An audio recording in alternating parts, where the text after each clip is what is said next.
हमारे सनातन धर्म में मुख्य रूप से 3 देवता है, ब्रह्मा, विष्णु, महेश। इन तीनों में से हम एक देवता को हमारे यहाँ कहते हैं कि संसार को, ब्रह्मांड को बनाते हैं।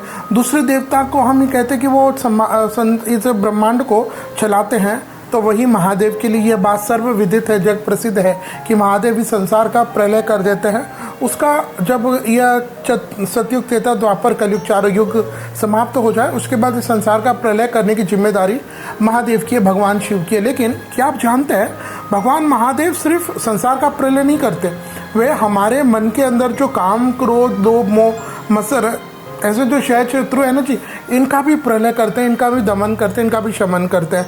तो और इसके अलावा अगर हम देखें तो हमारे यहाँ पर जितने देवी देवता है, जैसे आप भगवान राम मान लीजिए, कृष्ण मान लीजिए, हनुमान जी मान लीजिए, माता जी मान लीजिए, इनमें से अधिकतर देवी देवताओं की जो पूजा का समय होता है वो तो या तो ब्रह्म मुहूर्त होगा, प्रातः काल होगा, सुबह 9-10, मध्याह्न काल, अधिक से अधिक अपराह्न काल।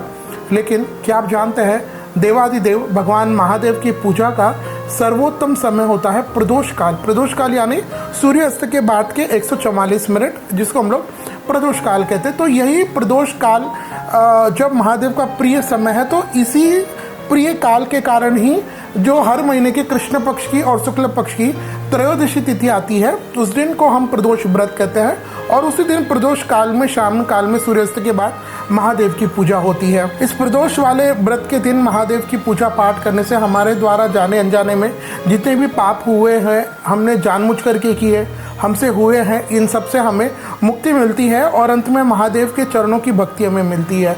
और जैसे मैंने पूर्व में बताया कि यह प्रदोष का व्रत का नियम कोई बहुत ज़्यादा मुश्किल नहीं, बहुत आसान है। जो व्यक्ति यह महादेव का व्रत, प्रदोष का व्रत करना चाहे, आपको सुबह जल्दी उठना है, सूर्योदय होते उठ जाए, और उसके बाद हम सबको एल से लाइट और एल से लाइफ देने वाले कौन, सूर्य नारायण देव, भुवन भास्कर, उनको प्रणाम करें, उनको जल दें।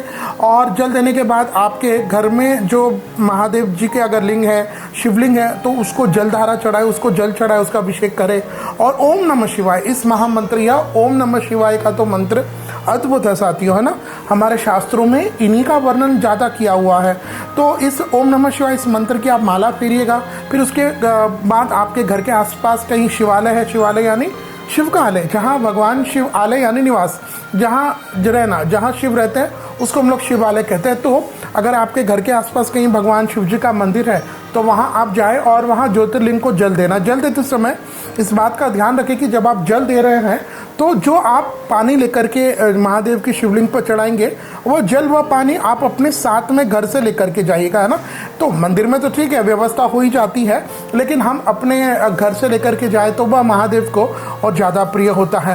तो वह जल चढ़ाएं, और संभव हो तो वहाँ पर भी मंदिर में ही ओम नमः शिवाय, इस महामंत्र की हम माला फेरे, जाप करें। और फिर घर में लौटने के बाद सायंकाल के समय विद्वान योग पंडित जी के सानिध्य में महारुद्राभिषेक का पाठ कराइएगा, भगवान शिव का अभिषेक कीजिएगा। और उसके बाद फिर आप प्रदोष व्रत की कथा को भी सुनना। प्रदोष व्रत की कथा का अनंत महत्व है। यह प्रदोष का जो व्रत है ना, जैसे मैंने पूर्व में बताया कि हमारी सभी कामनाओं को, इच्छाओं को पूरा करता है। तो अब हमारा हृदय, सभी की अलग अलग कामना, इच्छा होती है। तो आपकी जो कामना है, जो इच्छा है, उसके अनुसार अगर आप प्रदोष व्रत को करना चाहें, तो उसके लिए हमारे शास्त्रकार आज्ञा करते हैं। अगर आप दीर्घायु और आरोग्यवान बनना चाहते हैं, उसके लिए आप रवि प्रदोष का व्रत करें।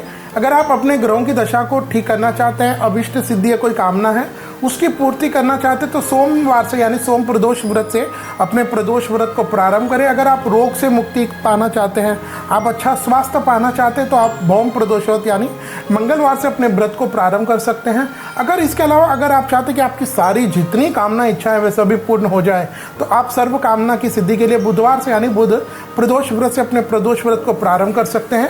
इसके बाद अगर आप चाहते हैं कि आपके जीवन में, आपकी लाइफ में, बिजनेस लाइफ में, पर्सनल लाइफ में शत्रु बहुत ज़्यादा है, तो उनका अगर आप विनाश चाहते हैं, तो आप गुरुवार से यानी गुरु प्रदोष व्रत से अपने व्रत को प्रारंभ करें। इसके अलावा अगर आप चाहते हैं कि आपके सौभाग्य की वृद्धि हो, आपकी स्त्री या आपका जीवन साथी सौभाग्यशाली रहे, तो आपकी मैरिटल लाइफ अच्छी रहे, तो उसके लिए शुक्र प्रदोष व्रत यानी शुक्रवार से आप प्रदोष व्रत को प्रारंभ कर सकते हैं। और अगर आप चाहते हैं कि आपको अच्छी संतान हो, राजपद वैभव हो, अच्छा मंत्री पद आदि समाज में पद प्रतिष्ठा मिले, तो उसके लिए आप शनि प्रदोष व्रत से अपने व्रत की प्रारंभ कर सकते हैं। तो यह प्रदोषवत हमारी जो भी जैसे भी कामना हो उसको सारे कामनाओं को पूर्ण करता है। तो यही ऐसा यह सुंदर दिव्य महादेव जी का प्रिय व्रत प्रदोषवत नवंबर के महीने में कब आएगा हम समझते। जैसे मैंने पूर्व में बताया कि यह कभी कभी 12-13 तिथि को भी आ जाता है, तो इस बार ये कब समझते हैं। तो सबसे पहले 13 तिथि यानी त्रयोदशी तिथि है, वह प्रारंभ हो जाएगी 17 नवंबर 2025 को सुबह के 4:47 और यह 13 तिथि समाप्त हो जाएगी 18 नवंबर 2025 को सुबह के 7:12। तो इसके हिसाब से साल 2025 में नवंबर के महीने में यानी मार्गशीर्ष के महीने में कृष्ण पक्ष में अगर हम देखें तो यह भगवान महादेव का प्रिय व्रत प्रदोष का व्रत रहेगा। विक्रम संवत 2082 मार्गशीर्ष महीने के कृष्ण पक्ष की 13 तिथि यानी सोमवार आएगा, तो यह सोम प्रदोष व्रत कहलाएगा और तारीख इस दिन 17 नवंबर 2025 रहेगी। अगर इस दिन हम पूजा के समय की बात करें तो प्रदोष बेला में शाम में 5:40 से लेकर के 8:13 के बीच में आप भगवान महादेव की विधिवत हवन कीजिएगा, पूजा पाठ कीजिएगा। विद्वान जैसे मैंने पंडित जी को आपको पहले बोला कि पंडित जी के द्वारा भी आप इस दिन रुद्राभिषेक पूजा है और कथा भी आपको सुननी है।